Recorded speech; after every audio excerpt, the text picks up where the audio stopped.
'Cause right now it's dark and the night is taking me. Hello and welcome to Ask Dr. Sexman. I am Dr. Sexman and this is my kitchen table. You are welcome here and I'm looking forward to having conversations with you on this channel. What this channel is going to be all about is answering questions about sexuality and faith. For this, our first episode, the question I'm going to be answering is why? Why ask Dr. Sexman? First of all, the question of why does Dr. Sexman exist? Well, let me start this. I have a friend named Susie. Susie and I met in our PhD program, and Susie is a bright, beaming, wonderful light of a person. She's also Jamaican. And about the time, I think it was the day that I finished my dissertation defense, where you actually become doctor, whatever you are, right? On that day, I saw Susie in the hall, and she, with this beautiful, beaming smile and a wonderful Jamaican accent, said, "It's Dr. Sexman." You notice I didn't even try to do the accent, because I can't, and it sounds stupid. But do it in your head. It sounds really cool, right? Ask Dr. Sexman, Jamaican accent. And it kind of stuck, and it started to be a thing that some of my friends referred to me as well as some of my students that I work with, and so that's where the name itself came from. I do have a PhD, so I am a legitimate doctor. I'm not a physician. I don't do surgeries or prescribe medicines or things like that, but I do have a PhD in education. I also have some degrees in psychology and ministry and those kind of things, which is kind of how all of this came together. To help answer the question of why ask Dr. Sexman, I'm going to tell you 4 quick stories. The first one happened when I was an undergraduate family studies major at a little Christian college in the Midwest. And I walk in, and I am the only guy in this class that I'm in. There are about a dozen of us, and we're all sitting in a circle, and we have those desks, the ones that have the flip up, the chairs, they have a little flip-up desk thing that you always catch your fingers in, that kind of thing. We have those. We're sitting in this circle of about 12 of us. And our professor walks in, and she sits down, and very first thing she says, "We're going to go around the circle, and you're going to say penis, and you're going to say vagina. Then you'll say penis, and you'll say vagina. And we'll just keep going around the circle, and everybody's just going to say penis and vagina, penis, vagina, penis, vagina, penis, vagina." Well, as you can probably imagine, me, 18-year-old introvert, only guy in the class, kind of mortifying, but it worked. She said at the end of the exercise that her only goal, her primary goal, throughout the course of that class was to get us comfortable talking about sexuality, and that worked. And so from about that time on, I started to be pretty comfortable talking about sexuality. So that's the first little bit of my story. The second is that I'm married. I'm married to a wonderful woman. Maybe someday she'll come on here and introduce herself. I'll let her make that decision.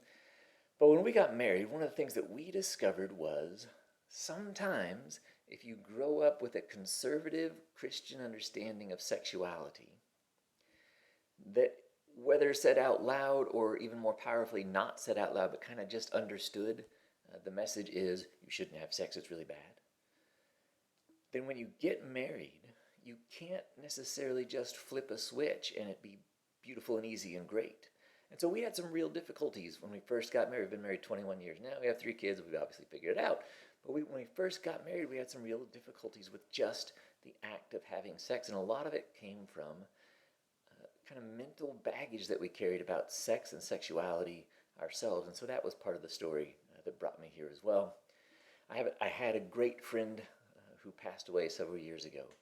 He was a friend of mine in college. We played sports together. He was an usher in my wedding. A very dear friend of mine. We were missionaries together. Loved him. He passed away from complications with all kinds of some cancer and various other illnesses. So that's just how he passed. But he was gay. He called me one day and said, I need to tell you this. And he told me that he had come out, and so he then asked me to just help him kind of walk along that road as a Christian man who also had same-sex attraction. And so we walked through that together for a long time until he passed away. And we had some really difficult conversations. We had a lot of questions about what the Bible says about homosexuality, what the Bible says about same-sex attraction. We really wrestled with that together. And it was all embodied in this person that I dearly loved. So that's another part of my story. The final one is kind of goofy, but I was talking about sexuality at a camp several years ago. And I was doing this class each day, so every day the kids would come for about an hour and we talk about sexuality. And the whole class was based on them asking questions and I just answered their questions. And they could ask anything they wanted to about sexuality. That's what I told them. So after the first day of the camp, I'd go up to the cafeteria. We had just finished our first class.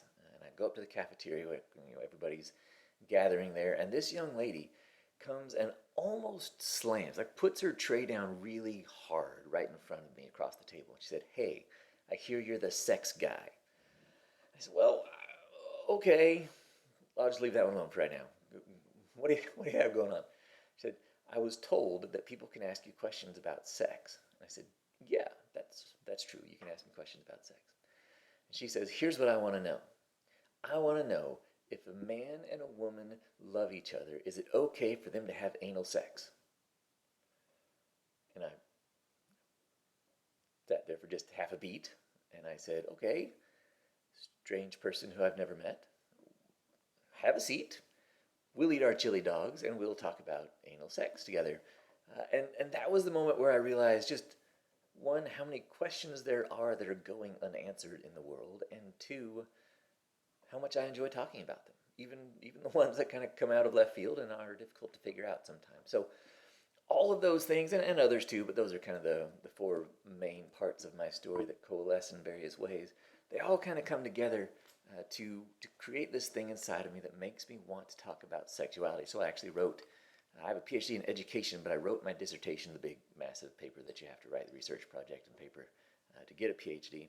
I wrote that on how people come to understand their own sexuality, how parents as well as church leaders or other organization leaders can help young people talk through and understand sexuality. And so that's really a passion of mine, and that has led me to this place. The other why is why YouTube. I guess that's pretty simple. First, because young people are my people. I have always worked with teens and young adults, and this is a place where I feel like I can find some of you and connect with some of you, and so that's the largest part of it. Is this is where I hoped I could find you. Another is sexuality, especially as you talk about sexuality in connection with faith, and you ask really difficult questions about same-sex attraction, um, what it means, what gender is, and how gender works, and the whole spectrum of gender, and all the questions that are starting to be come into our discourse, come into our conversation as a culture about that. All these really difficult questions, they need space. They need a place to kind of be put out on the table and discussed that goes a little bit beyond blogs and other things. And sometimes it's going to require visual stuff. So if you hang with me, if you come back, you'll see that sometimes I might get my whiteboard out. I might have graphics to put up on the screen, those kind of things, because there are sometimes some parts of it that really need to be visual, which of course lends itself to YouTube as well. So here are my goals. All right, here's what I really want out of this thing. Okay, I want to speak about sexuality in a way that's positive. In other words, no matter who you are, you understand more and more that sexuality is a beautiful part of how God made you to be, no matter where you're coming from, no matter what your religious or a-religious stance is, no matter what your attraction is or to whom you are attracted. None of that matters right now. What I want to do here is I want you to understand that sexuality is an important and beautiful part of you as a person. Another thing I want to do is I want to tackle really difficult questions. As I've gone kind of around the country and lots of different places and venues, I've talked with teens and college students and young adults, and there are a ton of really difficult questions to be asked out there. And I think this is a good place for us to talk about them. I have some answers to them. I don't have all the answers. I don't have perfect answers, but I have some, and I can draw from psychology and theology and sociology and sexuality itself, and so we'll kind of merge all of those things together. We're not going to shy away from any question or any topic, and we're not going to give easy answers to really difficult questions and topics. Right? We'll look at things from all sides of the issue. We'll talk about what we might call the historical view of Christian faith and sexuality, the view of what might be called the permissive view of sexuality.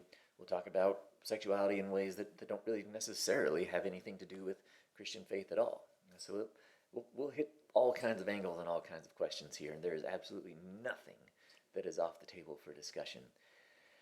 And then I want to convince you, if you stay with us, if you come back, I want to convince you over the course of time that you are intentionally made and deeply loved. And no matter what questions, no matter what struggles, no matter what is going through your mind, your body right now regarding your sexuality, you are intentionally made and deeply loved. I want you to know that I love you and that I'm on your side. I'm not going to fight with you. I'm not going to condemn you. I just want to help you, no matter who you are or where you're coming from. I want to help you understand sexuality well. And I want you to know that you are deeply, deeply loved along the way. So here's how I want this to work. I've got a website that's being developed by my good friend, and it should be up pretty soon, as well as logos. We'll look a lot more professional here at some point. The production value of this thing will go up. It won't just be me sitting at my kitchen table, but I wanted to get started, and I wanted to get a thing out there and at least get moving. But if you have a question, leave it in the comments below this video. You can contact me on Twitter at AskDrSexman. That's AskDrSexman. And I'd love to answer your questions. I have a list that I'm going to start with that come from people that I've talked to here real recently who have asked me some questions, and I think they'd be good places to start a conversation. But as soon as we can, I want to start fielding your questions. And when I do, if you want me to, I'll state your name or your Twitter handle just so you know that I'm actually responding to your question. If you'd rather keep it anonymous, totally understand, and that's great. I hope you'll stay with us. I hope you'll come back. Over the next week, I intend to get started with several videos to answer some of the questions that I have immediately, and then start answering some questions that come in as we go. I hope you'll come back. I hope you'll trust that this is a safe place to have really interesting and important and sometimes difficult conversation. And I hope you remember that I love you and I'm on your side no matter what. Picture perfect